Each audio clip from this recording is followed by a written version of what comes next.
हम लोग बात करेंगे आज। यहाँ पर लगातार आप लोगों की क्यूरीज आ रही थी, क्वेश्चंस आ रहे थे कि सर आर ओ के बारे में भी कुछ बताएं, कब तक यूपीपीएससी आर ओ की भर्ती आ सकती है, समीक्षा अधिकारी, सहायक समीक्षा अधिकारी। तो आज उसी पर हम लोग चर्चा करने के लिए यहाँ पर आए हुए हैं। तो एक समीक्षा अधिकारी, सहायक समीक्षा अधिकारी की भर्ती कब तक आ सकती है, एग्ज़ाम डेट क्या हो सकती है, कितनी पोस्टें हैं और क्या इधर बीच लोक सेवा आयोग में चेंजेस आ रहे हैं बड़ी मात्रा में और क्या पैटर्न रहने वाला है, इन सभी मुद्दों पर हम लोग बात करेंगे। बस आपको 5 मिनट साथ रहना है, बाकी फिर आप अपने लिए फ्री है। तो सबसे पहले तो अगर हम बात करें जो चेंजेस की, अगर बात करें तो आपने देखा कि कुछ दिन पहले 80 विशेषज्ञों को आयोग ने डिबार किया। तो ये अच्छी बात है कि जो लोग सही काम नहीं कर रहे हैं उनको आपको पहले हटा देना चाहिए था। और अभी हाल ही में जो एपीओ का एग्ज़ाम हुआ, उस एपीओ के एग्ज़ाम के अगर हम बात करें तो 150 क्वेश्चंस जो आयोग ने कराए थे, है ना, पहली बार उसकी आंसर की सही देखने को मिली है। उसमें मेरे हिसाब से कोई त्रुटि नहीं थी, क्योंकि मैंने पूरी आंसर की देखी और क्वेश्चंस देखे। तो अब लगता है कि आयोग सुधार की राह पर है और आपके जो आने वाले यूपीपीएससी आरओ, यूपीपीएससी बीओ, खंड शिक्षा अधिकारी, पीसीएस के एग्जाम होगी तो आप निश्चिंत कम से कम रह सकते हैं कि एटलीस्ट आयोग 150 सही क्वेश्चंस बनाएगा और उसके 150 आंसर सही देगा। चूँकि 80 लोगों को डिबार किया है तो ये अपने आप में एक बहुत सराहनीय पहल है। खैर, अब अपने टॉपिक पर आ जाते हैं। हम लोग बात कर रहे हैं आरओ की। तो जो आरओ की बात कर रहे हैं हम लोग, यूपीपीएससी आरओ की, तो उसकी अगर हम बात करें तो जो विज्ञापन है आपका कब तक आएगा वो देख लीजिए। आप ये मान के चलिए, मैंने पहले भी कहा था नवंबर 2022 में आपका विज्ञापन जारी होगा आरओ का। समीक्षा अधिकारी, सहायक समीक्षा अधिकारी वाले जो भी बार बार क्वेश्चन पूछ रहे हैं कि सर विज्ञापन आएगा कि नहीं आएगा, तो आरओ 2022 का विज्ञापन नवंबर में आएगा।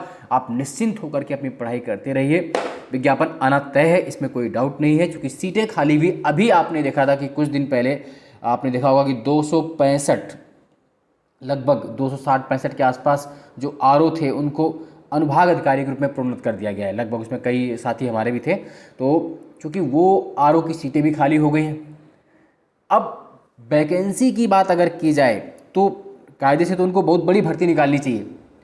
क्योंकि अभी 260-65 तो खाली हो गए, कोई 400 बता रहा, कोई 500, कोई 800 अपने हिसाब से, लेकिन क्या होगा कुछ कहना मुश्किल है। लेकिन अभी जो मेरा अपना आइडिया है कि जितनी भी सीटें रहें, लेकिन 350 प्लस सीटें आपके पास होंगी, बहुत होंगी। तो ऊपर जैसे, क्योंकि अभी कोई ऐसी जानकारी है नहीं तो हवाबाजी में बोल दूं कि 500 आएगी, 600 आएगी, वो गलत बात है। लेकिन 350 से कम सीटें आपकी नहीं रहने वाली आरओ के लिए। बहुत बेहतरीन मौका रहेगा आपके लिए। और इन परिस्थितियों में चूँकि अब सिलेबस भी थोड़ा सा है वही, लेकिन पेपर सेटर का दिमाग माइंडसेट चेंज हो रहा है, तो आपको उस हिसाब से भी पढ़ना पड़ेगा। अपने आप को बेस्ट ऑफ द बेस्ट के लिए, सर्वोत्तम के लिए तैयार रहना होगा। क्योंकि कैंडिडेट्स ज़्यादा अप्लाई कर रहे हैं और पेपर का स्टैंडर्ड्स भी बढ़िया हो रहा है, होना भी चाहिए। तो आपको और अधिक मेहनत करने की आवश्यकता है। परंपरागत प्रणालियाँ की सिर्फ एक बुक रट के हम चले गए, निकाल लेंगे तो थोड़ा टफ पड़ जाएगा। मौका आपको पर्याप्त मिलने वाला है, क्योंकि आपका जो एग्ज़ाम होने वाला है, जो पेपर आपका होगा वो कब तक होगा, जो इसका प्री का एग्ज़ाम होगा, तो संभवतः आप ये मान के चलें,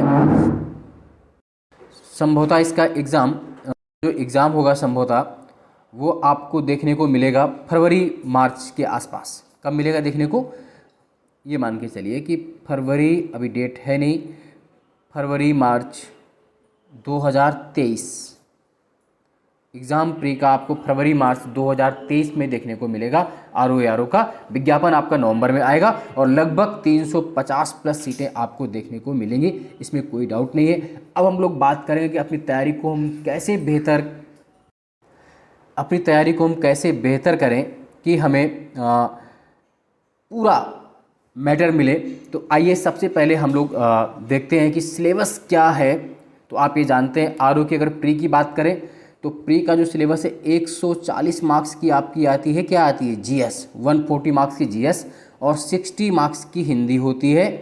तो कुल मिला के ये दोनों मिलाकर कितने होते हैं, 200 मार्क्स। तो जीएस का जो सिलेबस है 140 का देख लीजिए क्या है, सामान्य विज्ञान भारत का इतिहास, भारतीय राष्ट्रीय आंदोलन, भारतीय राजतंत्र, अर्थव्यवस्था एवं संस्कृति, भारतीय कृषि, वाणिज्य एवं व्यापार, जनसंख्या, पर्यावरण, नगरीकरण, भारतीय परिप्रेक्ष्य में, विश्व भूगोल, भारत का भूगोल और प्राकृतिक संसाधन, अधुनातन राष्ट्रीय तथा अंतर्राष्ट्रीय मैत्री घटनाएं, सामान्य बौद्धिक क्षमता, उत्तर प्रदेश की शिक्षा, संस्कृति, कृषि, उद्योग, व्यापार, रहन सहन, सामाजिक प्रथाओं के संबंध में जानकारी। यानी कि जो मैथ और रीजनिंग है और यूपी स्पेशल वो भी इसमें शामिल रहेगा। पीसीएस प्री में जीएस में 150 होते हैं, बस आरओ के प्री में 140 होते हैं और 1 मार्क्स का एक क्वेश्चन होता है, यानी प्रति क्वेश्चन 1 नंबर होते हैं और 140 में आपका जीएस में। उसके बाद 60 मार्क्स की आपकी हिंदी, ये देख लीजिए, है ना, 60 मार्क्स उसमें विलोम, वाक्य एवं वर्तनी शुद्ध, अनेक शब्दों के एक शब्द, तस्तम तद्भव, विशेष विशेषण, पर्यायवाची, 10-10 के हैं 6-60। तो यहाँ पर लोग 55 प्लस स्कोर करते हैं, बड़ी मात्रा में करते हैं लोग, और जीएस में भी अच्छे खासे लोग स्कोर करते हैं। तो आपको एक टारगेट रखना है कि हर हाल में अगर आपको सिलेक्शन लेना है तो आप ये मान के चलें कि हमें जीएस में लगभग नहीं तो 80 प्लस 80 जीएस में मान के चलिए और 50 आप मान के चलिए हिंदी में। तो दोनों में अगर 80 और 50 आप मान के चलते हैं तो फिर आपको कोई डाउट नहीं होने वाला है। ये नेगेटिव मार्किंग बात बता रहा हूँ आपको, 1/3 की नेगेटिव मार्किंग भी है। तो आप 80 आप मान के चलिए कि 140 में आपको 80 इधर जीएस में करने हैं और उधर 50, कहीं कम ज़्यादा, कहीं 75, कहीं 55, वो अपने हिसाब से आप कर सकते हैं। लेकिन एक सेफ जोन लेकर के कि आपको इतना करना ही करना कि बाद में किंतु परंतु इफ बट नहीं रहे कि आंसर की आए तो हम चेक करें क्या करें कैसे। तो 80 आप जीएस में टारगेट बना लीजिए और 50 आप हिंदी में तो आप 50 से ऊपर भी जा सकते हैं, क्योंकि ये 6 टॉपिक हैं, आपको बार बार इन्हीं को रटना है। और अभी से आप हिंदी कोई बुक लेकर चाहें तो हरदेव बहारी ले सकते हैं, हरदेव बहारी, है ना। हिंदी के लिए आप या तो हरदेव बहारी देख लीजिए, सबसे बेहतरीन बुक है हरदेव बहारी, या पीएन पांडे, पृथ्वीनाथ पांडे की बुक देख सकते हैं, है ना, या फिर आदित्य पब्लिकेशन की एक बुक आती है वाइट कलर में। इन 3 में से कोई भी एक बुक ले लीजिए और लगातार रटते रहिए, हरदेव बहारी, पीएन पांडे या आपका क्या बोलते हैं उसको, आदित्य पब्लिकेशन की बुक। रही बात अगर जीएस की हम लोग बात कर रहे हैं तो जीएस के लिए आपको प्री के लिए क्या करना है, एक तो घटना चक्र के बैक ईयर बहुत ज़रूरी है। घटना चक्र का अगर आपके पास पीसीएस वाला है जिसमें आप हिस्ट्री अलग है, ज्योग्राफी अलग है, पॉलिटी अलग है, तो फिर आरओ का अलग से मत लीजिए। वो घटना चक्र का बैक ईयर ही आपके लिए, वो जो पीसीएस वाला है वो पूरा जो 10 साल का है अलग अलग, उसी को आप रिवाइज करते रहिए, पढ़ ले 1-2 घंटे वो। उसके अलावा आप परीक्षा वाणी या आप जो एंथेटिक बुक पढ़ते हैं लक्ष्मीकांत वगैरह, वो एक बुक भी चाहिए आपके लिए। जैसे ज्योग्राफी आपने परीक्षा वाणी से कवर कर ली, पॉलिटी आपने लक्ष्मीकांत से कवर कर ली, और हिस्ट्री के लिए आपने जो भी एसके पांडे या बिपिन चंद्रा जो भी रखा वो, तो ऐसे करके आप इन बुक्स को देख लें, करंट आप पढ़ेंगे। और साथ साथ अगर आपने मेरे चैनल को सब्सक्राइब किया हुआ है तो ब्रह्मास्त्र सीरीज वहाँ पर पड़ी हुई है, आप देखेंगे तो आपको मिल जाएगी प्लेलिस्ट में। उस सीरीज़ को अगर आप कंटिन्यू रखते हैं, उसको उनके क्वेश्चन लगाते हैं, तो आप बहुत संभव मानिए कि जीएस में जो 140 क्वेश्चंस आ रहे हैं, आपको 70 क्वेश्चन तो खाली वो सीरीज़ देकर जाने वाली, यानी कि फिर आपको 10 क्वेश्चन की मेहनत करनी पड़ेगी।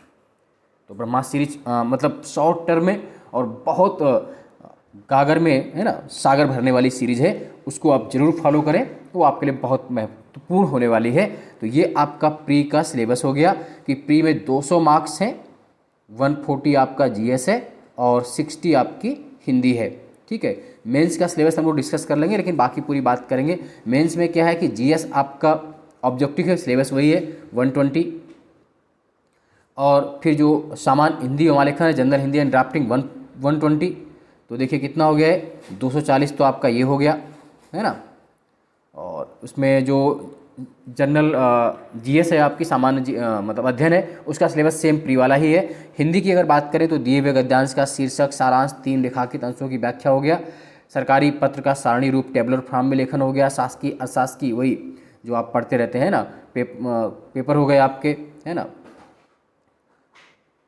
और कार्यालय आदेश, परिपत्र, विज्ञप्ति, टिप्पण, प्रतिवेदक, अनुस्मारक, है ना, परिभाषिक शब्दावली अंग्रेजी से हिंदी, हिंदी से अंग्रेजी, मुहावरे एवं लोकोक्तियाँ, और कंप्यूटर नॉलेज। तो ये आपको करना है। और इसके अलावा आपका जो 120 था 60 तो ये हो गया, और 60 नंबर की आपकी सामान्य शब्द ज्ञान एवं व्याकरण है जो आपका सेम रहता है। उसमें 5 टॉपिक, वहाँ पर प्री में 6 टॉपिक थे, यहाँ पर 5 टॉपिक हैं। 12 5 60, 12 5 60, विलोम, वाक्य एवं वर्तनी शुद्ध, अनेक शब्दों के तद्भव स्तंभ, विशेष विशेषण आपको पढ़ने यहाँ पर भी 60 मार्क्स का है, बहुत बेहतरीन होते हैं। 58 नंबर तक यहाँ पर लोग लेकर आते हैं, 58 के आसपास भी लेकर आते हैं, इवन कभी कभी पूरे भी आते हैं अगर आपने अच्छा किया है। जब मैं देता था एग्जाम तो 58 तक तो मेरे भी आए, एक मेरे मित्र थे उनके 60 में 60 भी आए। फिर बात करते हैं हिंदी ऐसे की, तो ये 120 नंबर का हो गया आपका, और इसमें आपको 3 ऐसे लिखने होते हैं। शब्द सीमा 600 वर्ड्स की होती है। फाइटिंग फैक्टर होता है 40 मार्क्स के 3 ऐसे होते हैं। 120 है ना, तो 40 ये आपके 9 टॉपिक होंगे और 3 टॉपिक में लिखना है। जो पहला टॉपिक है साहित्य, संस्कृति, सामाजिक, शिक्षा, राजनीतिक, इनमें से लिखना है एक ऐसे 40 नंबर का। फिर विज्ञान, पर्यावरण, प्रौद्योगिकी, आर्थिक क्षेत्र, कृषि, व्यापार एक 40 नंबर का। राष्ट्रीय अंतर्राष्ट्रीय घटनाक्रम, प्राकृतिक विपदाएं, भूस्खलन, चक्रवात, भूकंप, बाढ़, सूखा, राष्ट्रीय विकास, इनमें से एक लिखना। कुल मिला के 1800 वर्ड हो गए और आपका 120 मार्क्स हो गया। ये आपने देख लिया।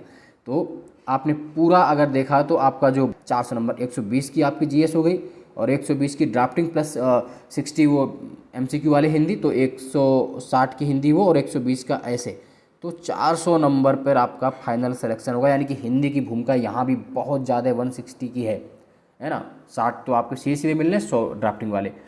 तो बहुत बेहतरीन तैयारी करिए, और खैर मेंस का जब आएगा तो उसके अलग तैयारी हम लोग करवाएंगे। अभी प्री की बात की, और आप ये मान के चलिए कि आपके पास विज्ञापन नवंबर 2022 में उपलब्ध होगा। फरवरी मार्च में आपका प्री का एग्ज़ाम होगा। और लास्ट पॉइंट ये है कि लगभग 350 प्लस सीटें रहेंगी। जय हिंद, जय भारत, धन्यवाद।